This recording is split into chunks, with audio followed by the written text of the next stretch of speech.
I was hooked on meth for almost 20 years with no hopes of ever getting clean. My house got raided, I went to jail, bailed out, and never picked up meth again.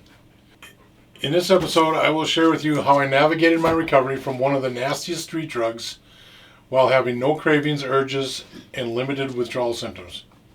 Hello everybody and welcome back to a new episode that I have been wanting to upload for a long time. I will start by saying that if you or someone you know is suffering from a substance use disorder, I'm here to tell you that with proper direction, anyone can live a fulfilling life full of happiness and prosperity. In this episode, I will tell you how I removed myself from the meth criminal underground where I was a main player for the previous 18 years of my life. And my recovery started August 8th, 2017, after sitting in jail for 5 days and finally released from jail after begging my parents to bail me out by paying $5,000 to a bail bond company. At this time, I had been clean from all substances for 5 days and I was determined to stay that way. I had been living a double life for 18 years, manufacturing, selling, and using meth with nobody except for the police being any wiser.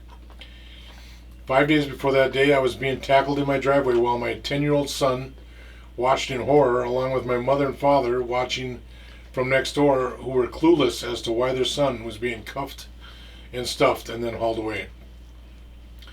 You see, I was 53 years old, and at that time, my parents were in their 80s. The County Drug Task Force had searched my residence and found 93 grams of methamphetamine after 2 previous raids conducted on my premises had turned up nothing. But this time, when the officers came out of my house holding up my stash and high-fiving each other, I knew that I was possibly fucked and probably going to prison for a very long time. So anyways, while I was in jail during these 5 days, my drug bust had made it to the evening news, local radio, and the newspaper. My parents, siblings, children, neighbors, and friends were shocked.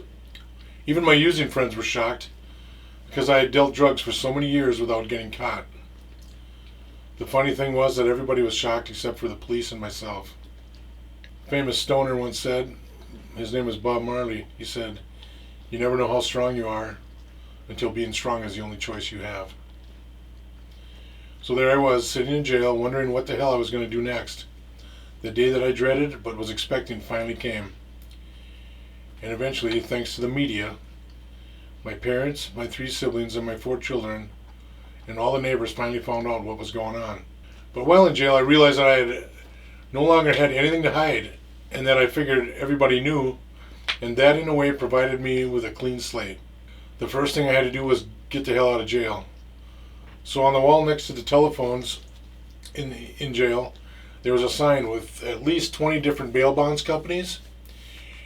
Thanks to a couple guys that were from Chicago and sitting the weekend in jail because of some altercation that happened at some local bar, were nice enough and generous enough to lend me their phone cards so I could call every bail bondsman on that wall.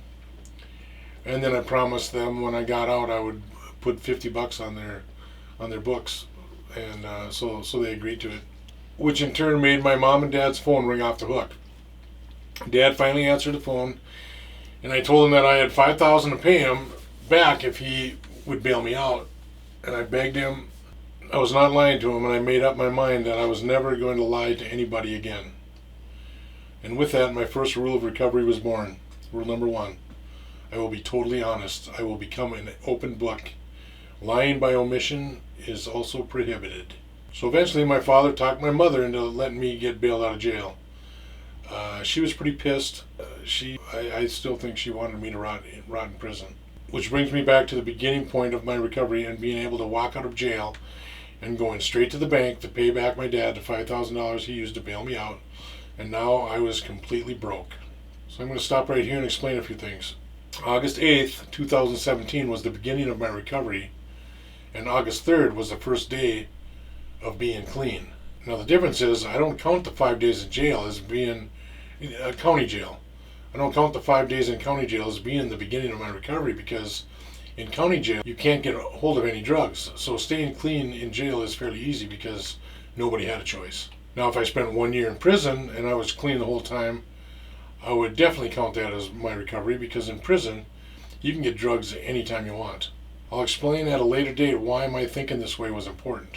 All of those years dealing meth had gotten me $5,000. That was just enough to bail me out of jail and give me the opportunity to begin my recovery. So I got out of jail and I went home to a house that was totally trashed by the task force, and by now all three of my daughters were in town and were worried and wondering and shocked as to what was going on.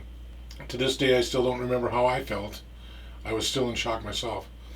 What I did know was that I had to get accepted into outpatient treatment and get a Rule 25 assessment done and somehow begin to do everything right in order to take care of my family, especially my children, who were in such great pain from losing their mother, who had put up a 3-year fight with breast cancer, but eventually lost that fight.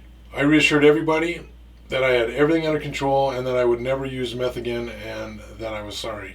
The voice inside my head kept telling me that as long as I kept doing the next right thing, that everything was going to be okay. I figure that everybody, including whoever is listening right now, knows the difference between right and wrong. So this became rule number 2 of my recovery. Rule number 2, continue doing the next right thing. Of course, at this time, because of all the bad publicity that methamphetamine has been getting from the media, everybody that I loved and cared about was worried and scared and figured that I would never get clean. The only thing that was going through my mind was that I was scared shitless and I didn't want to go to prison. My plan for recovery before this last raid happened was that because I didn't have a felony on my record, my plan was that I was going to get caught with a small amount and it would be a slap on the wrist. And then I would go to treatment, and then I would quit using meth, and I would be living my life happily ever after. Another scenario that I thought was going to happen was that I would walk away without ever getting caught, and nobody would ever be the wiser or have to know that I ever even was addicted to meth at all. So at this point, I have no idea about courts or prisons because I have never been caught. I didn't know if I was going to go to prison for 5, 10, 15 years. I had no idea. So what happened next when I returned back home was my son got taken from me by child services, but luckily he went next door and lived with grandma and grandpa while I went to treatment to try and figure something out and straighten my shit out. Next, I was scheduled for court and went to see about getting a public defender. At this time, I found out that I could have hired a lawyer that would have cost me $10,000, and I could have played the sympathy card and probably had the charges dismissed because of my wife Lisa passing away a year earlier. Besides the fact that I didn't have $10,000 and my dad was never going to lend it to me, I decided that I was going to take full ownership of my charges of child endangerment and first-degree possession of a controlled substance. My court case was then slowed down, and I knew in my gut that the courts and the police were basically waiting for me to use meth again so they could lock me up like everybody else did and make me a part of the system where I could be forgotten about and be punished for the harm that I caused the community, which I did. I caused a lot of harm. But you see, what most people do not know is that courts and the laws are set up to give everybody one chance to do the right thing, like I said in rule number 2. So this time I was living in an empty house. My 10-year-old son was feeling something that I had to find out what that was. Even now, I still can't imagine how he felt. 10 years old, he just lost his mom. His dad, he watched his dad get wrestled down in the driveway by 12 cops and hauled away. So, very, very, very traumatic.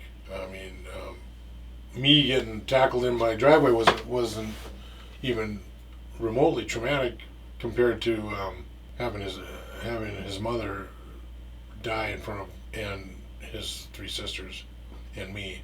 So yeah, he was hurting and I was still in very early recovery. My mind was not thinking straight at all. So I was going to outpatient treatment. The only person who looked at me as the greatest person that had no faults during this time was my German Shepherd named Flash. The only thing he noticed different about me was that I was spending way more time with him and he was loving it. At this time, me and Flash started a nightly routine of going for a 2-mile walk because at this time all my friends were gone, all my using friends were gone. When a big drug bust happens, they all think that, and then you get out the next day or 5 days later, they think you're working with the cops, they think you're a snitch, So the phone stopped ringing. Basically, I was friendless. The quiet, I was surprised that I got used to it really quick. So we started this routine, me and Flash. We're going to go for a 2 mile walk, which included walking across the bridge that separated my town from the next town over. This routine gave me plenty of time to think about what I was doing, what I was going to do next. And I was raised Catholic, and I believe in God and always will. So part of my routine during early recovery was to walk my dog across the bridge and back. And while I was doing it, I was singing the song that I always loved called Amazing Grace. To this day, whenever I start singing that song, Flash's tail starts wagging and he thinks we're going for a walk across the bridge.